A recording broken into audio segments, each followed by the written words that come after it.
Hello everyone, welcome to our home. ఈరోజు mint powder and coriander powder ఎలా చేయాలో చూద్దాం. పుదీనా అండ్ కొత్తిమీర పౌడర్. పుదీనా అండ్ కొత్తిమీర మనం వంటల్లో చాలా రెగ్యులర్గా వాడుతాము. మీ దగ్గర ఎప్పుడైతే ఫ్రెష్ లీవ్స్ లేవో అప్పుడు మీరు ఈ పౌడర్ని యూజ్ చేయొచ్చు. ముందుగా పుదీనా లీవ్స్ 1 బంచ్ తీసుకున్నానండి. మార్కెట్లో 1 బంచ్ అమ్ముతారు కదా, సో సేమ్ సైజ్ ఒక బంచ్ తీసుకున్నాను. అందులో లీవ్స్ అన్నీ సపరేట్ చేస్తున్నాను. నేను వాష్ చేసేసాను, ఆల్రెడీ క్లీన్గా వాష్ చేసేసాను. తర్వాత లీవ్స్ మాత్రం సపరేట్ చేయాలి.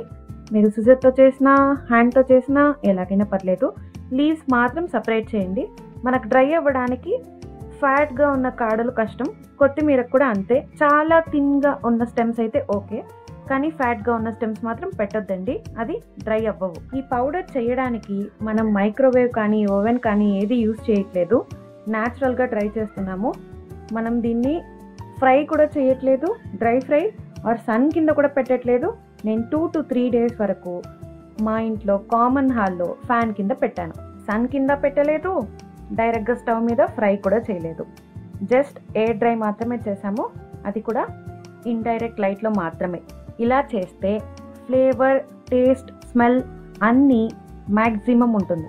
మీరు సన్ డ్రై చేసినా స్టవ్ పైన ఫ్రై చేసినా మీకు ఫ్లేవర్ అండ్ స్మెల్ రెండు పోతుంది. దీన్ని మిక్సీ జార్లో పౌడర్ చేసుకోండి.